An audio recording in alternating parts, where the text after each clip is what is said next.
Haleluya, lihimidiwe litukuzwe jina la Mungu aliye na mamlaka juu ya vitu vyote vinavyoonekana na visivyoonekana, wazawa wa taifa hili la Tanzania, nikiwa ninaongea na takribani zaidi ya makabila 120 ya Tanzania.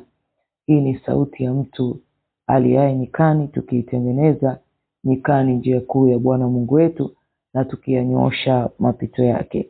Maana kila bonde litajazwa na kila kilima kitashushwa. Na pale ambapo umepindishwa usipate kuambiwa kweli kwa habari ya pale maeneo ya mawasiliano na kiwanda ambacho kiliweza kujikuta kimeungua cha Rasta Buguruni, basi nimeletwa mahali hapa ili mjue kwamba ni moto wa wivu wa hasira ya Mungu. Basi kabla sijafika kupata uthibitisho wa maandiko kadha wa kadha yatakao kupa uthibitisho wa kile ambacho nimetangulia kukisema, kwamba mawasiliano na kiwanda pia cha Rasta cha Mchina ambaye kiliweza kuteketea hapo Buguruni ilikuwa ni moto wa wivu wa hasira ya Mungu. Naomba tuombe. Baba wa Bwana wangu Yesu Kristo, asante kwa neema hii na kibali ambacho umenipatia machoni pako na machoni pa wanao wa kike na wa kiume ambao wanasikiliza ujumbe huu ambao umenipatia kwa njia ya audio. Ninaomba Bwana, kile ambacho unawahabarisha kupitia Roho wako Mtakatifu, Roho wa Bwana ukapate kuwashuhudia yale ambayo wengi wamekaa katika maswali na kujiuliza kwamba nini chanzo cha mioto, na hata wanapokuwa wanawatafuta wale ambao wanatafuta vyanzo vya mioto hawajaweza kuyafanikisha. Lakini nini nyuma ya moto huu? Kaa nami tangu mwanzo mpaka mwisho, ili kile ambacho Mungu anataka tupate kukisikia kama maandiko matakatifu yanavyotueleza, kwa maana hapa ndipo mtapata majibu ya maswali yenu. Hivyo moja kwa moja tupate kuona maandiko kadha wa kadha yanayotoa uthibitisho wa kichwa cha somo kinavyoelezea katika hii Sefania 1 ule mstari wa 10 hadi wa 13. Naomba nisome Sefania 1 ule mstari wa 10 hadi 13. Anasema, na katika siku ile, asema Bwana, kutakuwako sauti ya kilio. Tunapozungumzia haya tunaona kwamba ni sauti ya kilio. Anasema na katika siku ile. Kwa hiyo katika hiyo siku ambayo mawasiliano ilipatwa na adha ya moto na kiwanda cha Buguruni cha Rasta kilipatwa na moto, unaambiwa kulikuwako sauti ya kilio kutoka lango. Hapa anaelezea lango la samaki, lakini Biblia imebeba mapana. Kwa kwenye lango la kuingia mawasiliano, kwenye lango la kuingia kwenye Rasta, na mlio mkuu katika mtaa wa pili, na mshindo mkuu kutoka milimani. Haya, Bwana asema mstari wa 11, haya lieni ninyi mkaao katika Makteshi. Kwa anajaribu kusema lieni, hata kama akiongelea Makteshi, manake lieni ninyi mnaokaa kwenye taifa hili la Tanzania, maana wafanyabiashara wote wamepata adha ya maangamizo ya biashara zao. Hao wote waliokuwa na mizigo ya fedha wamekatiliwa mbali. Kwa biashara zao zilikuwa ni mizigo za kuwapa fedha, lakini Mungu anasema zimekatiliwa mbali. Na nitaweza kukueleza kwa unagaubaga kwamba ni nini kimepelekea mpaka Bwana anasema walie, na tumeona kilio kikitokea katika malango hayo ya mawasiliano kwenye biashara za wafanyabiashara ambao zimeangamia. Nao wote waliokuwa na mizigo ya fedha wakakuta wamekatiliwa mbali. Na kabla sijaingia mpaka mstari ule wa 13, yapo ambao yamemlazimu Mungu ruhusu hilo janga la moto,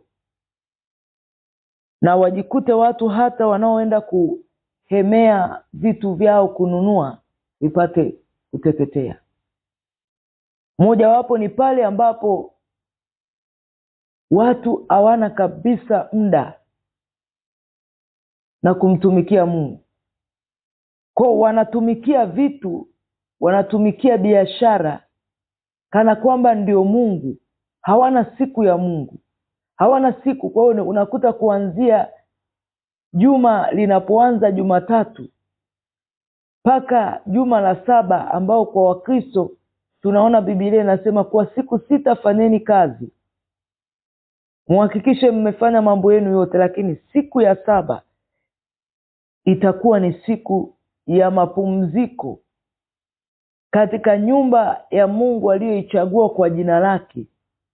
Ni siku aliyoibariki na akaitakasa, na mtu yote anayeihalifu hiyo sheria anapata adhabu.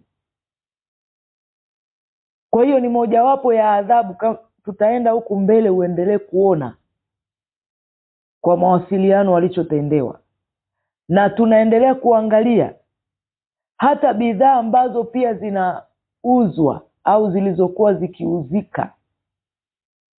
Unakuta 1% kubwa nyingine ni za kumkosoa Mungu katika uumbaji wa watu wake. Kwa hiyo tutaona huku mbele anasema ni wivu pia,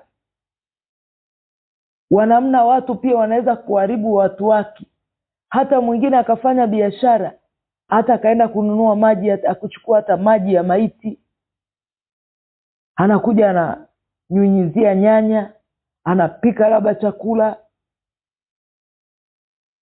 anatumainia maji kunyunyiza kwenye biashara yake, na moyoni mwake huyo mtu amemwacha Mungu. Kwa hiyo ni hasira na ni wivu wa Mungu unaopelekea ateketeze biashara hizo. Na hapa ninajaribu kuongea kwa uchache. Hizo sio sababu tu, ziko sababu nyingi. Muda ulikuwa utoshi, hizo sababu hazitoshi. Lakini sababu nyingine pia kuu, mtu yote anayekipa kitu chochote kipaumbele kabla ya kumpa Mungu wake kipaumbele, manake hiyo biashara inakuwa ni sanamu. Au mtu ameipa kipaumbele biashara inayompa fedha, akaipa fedha nafasi ya kwanza, kwamba mtu anapofanya kazi ni ili apate fedha. Kwa anapotoa nafasi ya kwanza, tayari unakuwa mfanya biashara, unakiabudu kile kitu. Na unapokiabudu, Mungu anaona ni sanamu yako, afu moyoni mwako umemwacha Mungu. Kwa Mungu anapoona biashara kama hizo zilizoweza kuharibika, hapo mawasiliano na kiwanda kilichoweza kuteketea hapo Buguruni Sheli, yote ni pale ambapo Mungu hapewi nafasi yake watu kwenda kumwabudu. Na huku pia watu wengine pia katika biashara pia wanazozifanya, hata kama mwingine anasema mimi huwa siku ya ibada nafunga, lakini tunaangalia tumaini la huyo mtu. Kweli anaweza akawa anafunga, lakini anahudhuria kwenye nyumba ya ibada, na ni nyumba ya ibada ipi? Ya kutoa sabuni za upako ama mafuta ama chumvi za kwenda kunyunyiza katika biashara, na moyoni mwa huyo mtu ameweka tumaini katika maji yaliyonyunyiza kwenye biashara yake, ama wengine madawa wanafanya biashara kupitia madawa aliyochukua kwa waganga wa kienyeji. Na ili hali tunajua maandiko yanasema Bwana ndiye alindaye mji, au Bwana ndiye alindaye biashara. Na ikiwa Bwana haujampa nafasi, ina maana vinavyokesha vinakesha bure, vinavyolinda vinachukua nafasi ya Mungu. Na hapo ni kumtia Mungu wivu, ili mpate kuona hasira ya Mungu wenu. Na Sefania 1:12 nasema, kisha itakuwa wakati ule nitauchunguza Yerusalemu kwa taa. Hapa tunaona Mungu anasema kwamba atauchunguza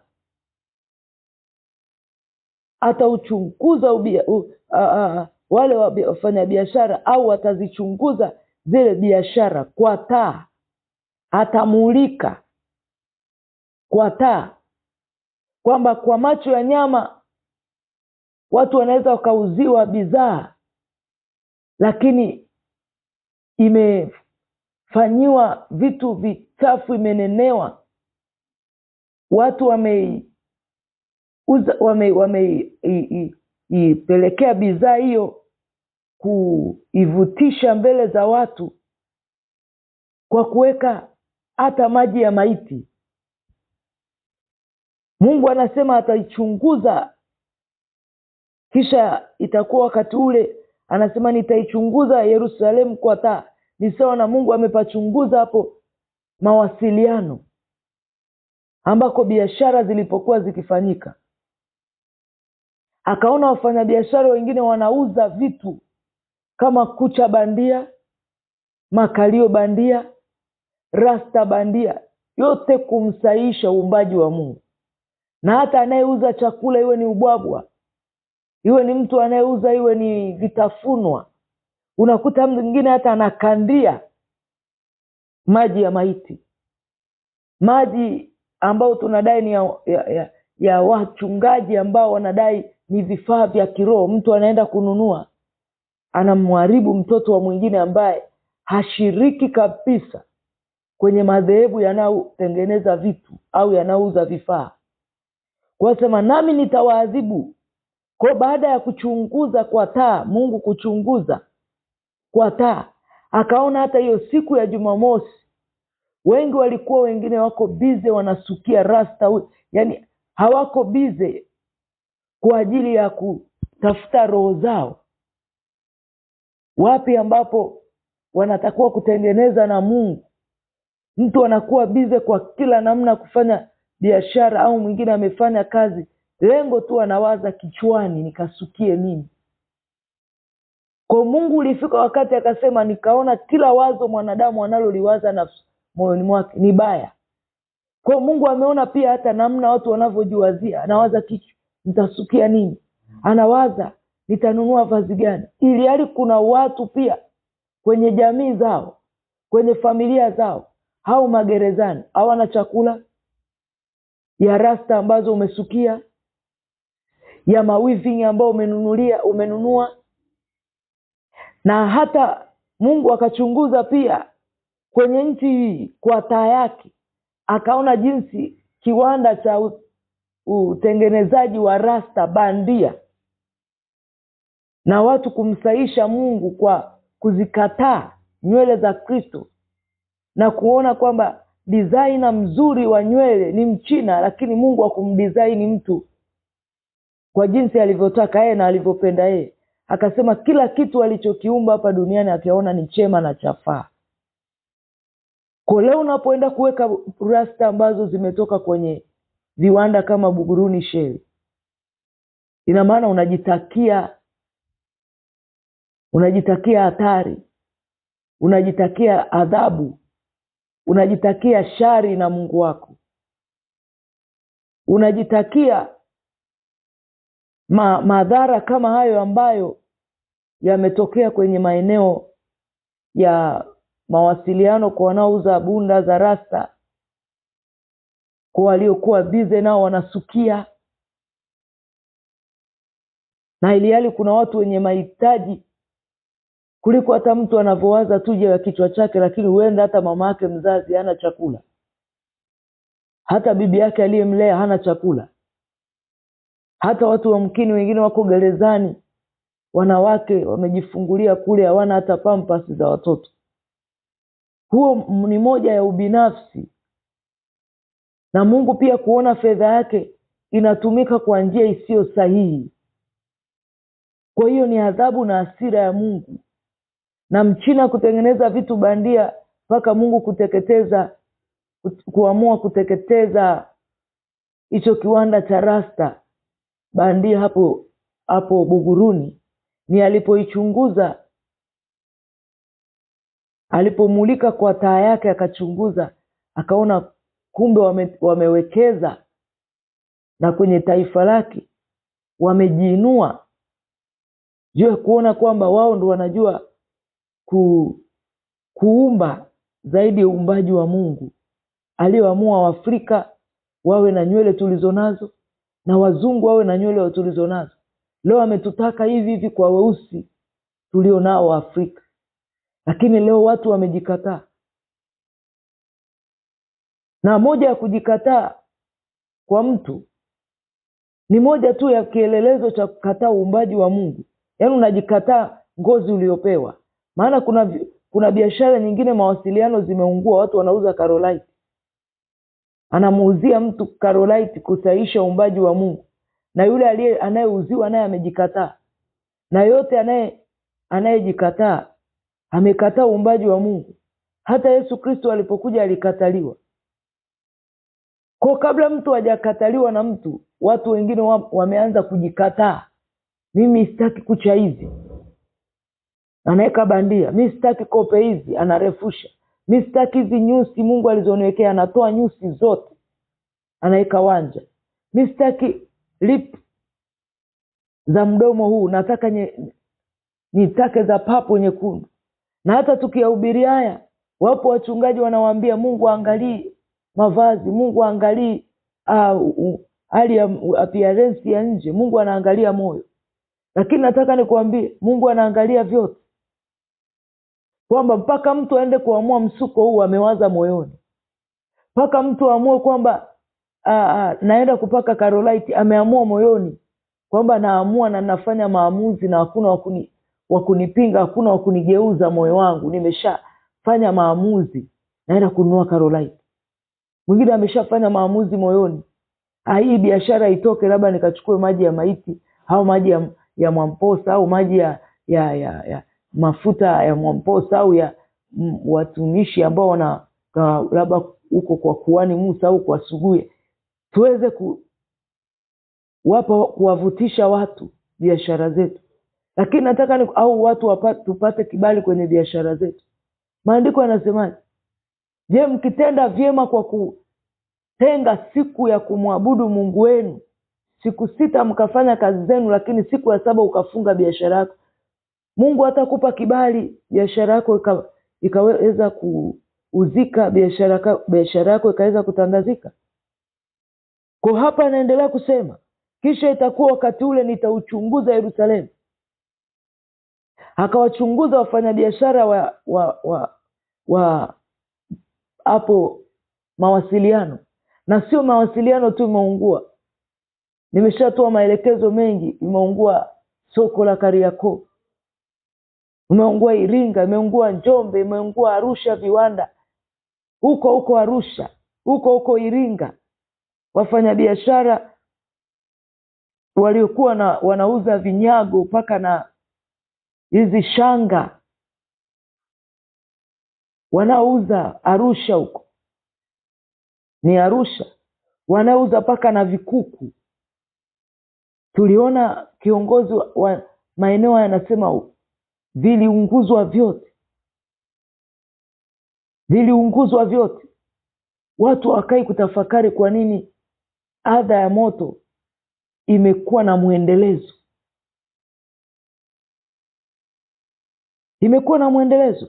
Na anasema nami nitawaadhibu watu walioganda juu ya sira zao, wasemao katika mioyo yao, Bwana hatatenda mema wala hatatenda mabaya. Sasa ameleta hayo mabaya, wanaosema hawatatendwa mabaya. Na hii Sefania 1:13 inasema, na huo utajiri wao utakuwa mateka. Kwa wafanya biashara wamejikuta sasa moto umeharibu biashara zao. Na hapa nasema na nyumba zao zitakuwa ukiwa. Pale mawasiliano ukienda sasa hivi ni patupu, ukiwa patupu. Ukienda kiwanda cha Buguruni Shell sasa hivi ni patupu. Na anasemaje? Naam, watajenga nyumba lakini hawatakaa ndani yake. Kwamba watawaza tena wajenge na waendelee kuuza hivi. Nao watapanda mizabibu lakini hawatakunywa divai. Maana mtafanya biashara hizo lakini hamtaona faida. Hamtaona kuinuka kwa biashara ambazo hazijafata maelekezo ya Mungu, kwamba mwanadamu afanye biashara gani ambayo kwa namna moja ama nyingine haimuharibu mtoto wa Mungu, haikosoi uumbaji wa Mungu. Hivyo badilisheni mtazamo wenu na fikra zenu. Na hapa nimejaribu kusoma Sefania 1:10 hadi 13. Ninaomba tena nisome 16, 17 mpaka 18. Anasema siku ya tarumbeta na ya kamsha juu ya miji yenye boma, juu ya buruji zilizo ndefu sana. Nami nitawaletea wanadamu dhiki, hata watakwenda kama vipofu, kwa sababu wamemtenda Bwana dhambi. Na hapa anasema na damu yao itamwaga kama mavumbi na nyama yao kama mavi. Lakini tumeona moto umemwagwa mahali hapo, ili kutimiza hata neno la Paulo bila kukosea. Akasema nahesabu vitu vyote kuwa ni mavi. Kwa vitu vyote vimeharibika. Na ule mstari wa 18 unasemaje?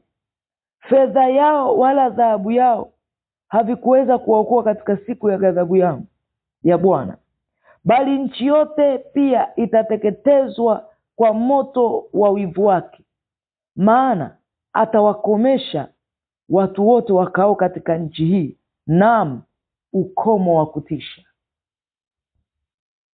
Kwa wafanya biashara na walio na viwanda vya rasta ambavyo wamekuja kuwekeza, wakifungua bidhaa kama hizo, ni moja tu ya kutaka kukosoa uumbaji wa Mungu na kuifanya nchi hii iwe mojawapo ya watu waliojiunganisha au walio support, waliounga mkono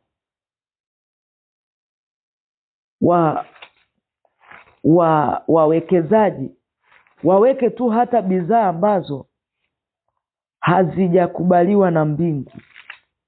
Nikiwa nazungumza haya, nafikiri mwingine ataweza kuwa anapinga sana, lakini ukisoma Biblia vizuri utaona wafanyabiashara wa nchi watalia na kuomboleza, kwa maana hakuna atakayeweza kununua bidhaa zao tena. Kwa tunaona bidhaa nyingine zimeteketea kwa moto, hazikuweza kuuzika, na hasa wengi walikuwa wamenunua mizigo kwa ajili ya kulenga Pasaka. Na hapa tunaona maandiko yanasema kwenye Ufunuo wa Yohana 18 mstari wa 11, na wafanya biashara wa nchi walia na kuomboleza kwa sababu hakuna anunua bidhaa yao tena. Alafu tunaona hapa maandiko yanasema mstari wa 15, na wafanya biashara wa vitu hivyo waliopata mali kwake watasimama mbali kwa hofu ya maumivu yake, wakilia na kuomboleza, wakisema ole ole mji mkuu, au wakieleza ole ole mawasiliano uliokuwa na bidhaa za thamani kama hizo simu ambazo pia zimeweza lakini kwa saa moja tu utajiri au biashara hiyo imekuwa ukiwa. Ufunuo 18 mstari wa 17, nenda kasome vizuri. Kwa nchi inapoamua kuwaingiza wawekezaji, hasa wakaja kuweka kucha bandia, rasta bandia, kope bandia, ina maana nchi hiyo imeamua kufanya uzinifu, imeamua kujiunganisha na mataifa yaliyomkosoa Mungu. Kama China wanatengeneza sana hivyo vitu. Kwa wanapopata fursa, wakaangalia hapa panatakiwa tuwekeze nini, wakaona Waafrika hawajikubali hapa, tuwaletee labda viwanda vya kutengeneza makalio bandia, hipsi bandia, au kope, ama hizo rasta ambazo Mungu aliachilia moto wa wivu wake na zikaweza kuteketea katika maeneo ya Buguruni Sheli. Naomba niende kuangalia pia na wewe mpendwa katika Bwana, katika hii Zaburi 79, Zaburi 79 mstari wa 5 unasemaje? Bwana, hata lini utaona hasira milele? Wivu wako utawaka kama moto. Kwa hiyo ni kule kumtia Mungu wivu, kwamba ngoacha Mungu aone kwamba kuna mtu anayejua kuumba, kuna mtu anajua kudesign kucha kuliko zake, kope, kuna mtu anayejua kufanya utafiti na kuona kwamba kumbe inawezekana mtu akatengeneza mkorogo alafu akamuuzia mwingine, na ikaweza kuleta mabadiliko ya mtu kutoka kwenye kuwa mweusi na kwenda kuwa mweupe.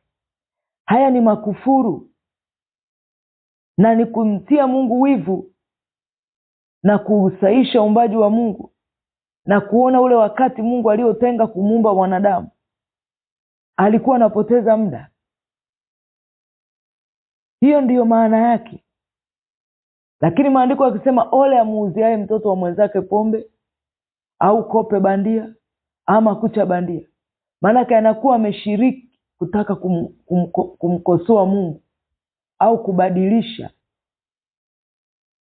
asili ya Mungu aliyompa ya nywele. Huyo mtu anayemuuzia ameshiriki. Haujawahi kusikia Waswahili wanasema anayetembea na mwizi hata kama sio mwizi, mwizi akikamata wote wanapata adhabu.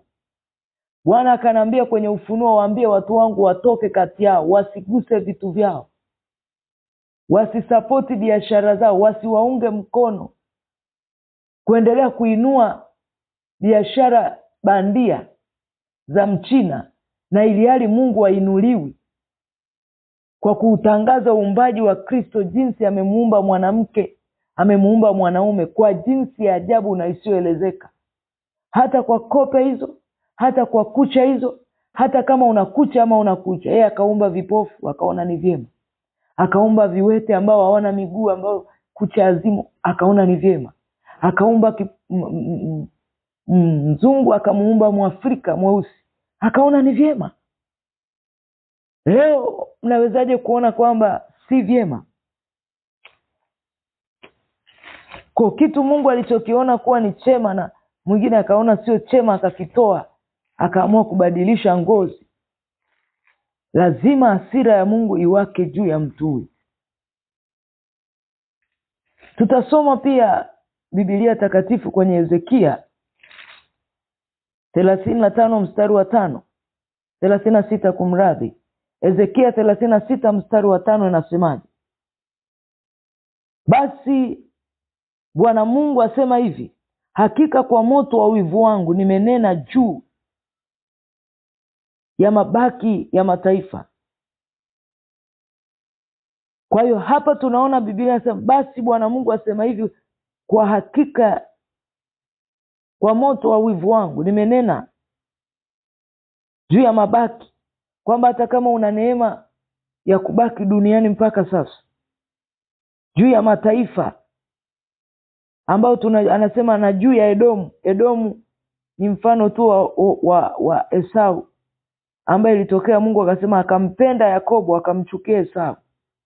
Kwa Mungu anaona unapokuwa umeweka vitu bandia, cha kwanza si tu kujichukia wewe, umemchukia mpaka yeye aliyekuumba kwa mfano wake na kwa sura yake. Na unakuta mtu sasa amejiandikishia kwamba shetani anajiandikishia, hawa ni wangu, angalia kope zao, angalia kucha zao, angalia. Kwa unakuta sasa wanamnadi au wanamtangaza, wanampigia kampeni Mchina kwa kumuuzia bidhaa kama hizo. Nikiwa naenda kuhitimisha somo hili, tunaona pia kwenye hii Sefania, hichi kitabu kitakatifu cha Biblia kinavyoelezea katika hii Sefania namna ambavyo moto wa wivu wa hasira ya Mungu unavyoendelea kula biashara za wafanyabiashara wanaomuunga mkono mwekezaji ambaye amejiinua juu ya Mungu kwa kutengeneza vitu ambavyo havimstahiki mwanadamu yoyote kuvibandika au kuviweka juu ya mwili wake, ili hali Mungu hakuna mahali popote alipoeleza kwamba mwanadamu amsaishe au amsaidie kazi. Manake Mungu aliikamilisha kazi siku 6 ya 7 akapumzika. Kwa alikamilisha kila kitu. Sefania 3:8 inasema, basi ningojeni asema Bwana, hata siku ile nitakapoondoka kuteka mateka, maana nimeazimia kuwakusanya mataifa ili nizikutanishe falme, nipate kumwamwagia ghadhabu yangu, naam ukali wote wa hasira yangu, kwa maana dunia yote itateketezwa kwa moto wa wivu wake. Kwa hiyo moto na mioto mnayoiona inawaka kwenye masheli, au unaiona moto unawaka kwenye biashara kama mawasiliano, masokoni, kwenye mabaa kama ilivyotokea kitambaa cheupe, yote ni watu wanaouza pombe, wanaharibu watoto wa Mungu. Wanafanya mtu kesho figo zote zimefeli, anaacha watoto wakiwa katika hali mbaya. Na ndipo tena Bwana akanithibitishia kwamba yapo maeneo mengine pia yatakabiliwa na moto. Kwa anachunguza maeneo mbalimbali kwa taa zake, akishamulika akabaini kwamba kuna namna watu wanaharibiwa kwa pombe, kama maeneo ambayo yameshamiri sana, mabaa kama Segerea, kama huko Tegeta, kama Tabata, kama Sinza, kama Kinondoni. Kwa mnakuta watu wanakabiliwa na moto, lakini yote ni pale ambapo watu pia wanafanya biashara. Hata kama mwingine anasema mimi biashara yangu ni chakula kwa ajili ya kurutubisha mwili au kumpa mwanadamu nguvu, lakini hauna muda na Mungu mpaka hiyo siku ya Bwana ya 7 unafanya biashara. Maanake hiyo ni sanamu, unaifanya ni kinyago chako unachokiamkia asubuhi na mapema kukifata Kariakoo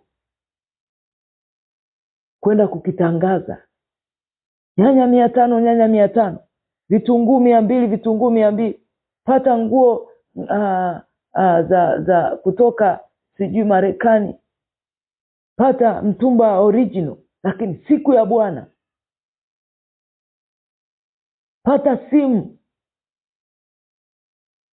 ambayo tuna guarantee na wewe mwaka mzima, zinatangazwa hizo habari mpaka siku ya Bwana.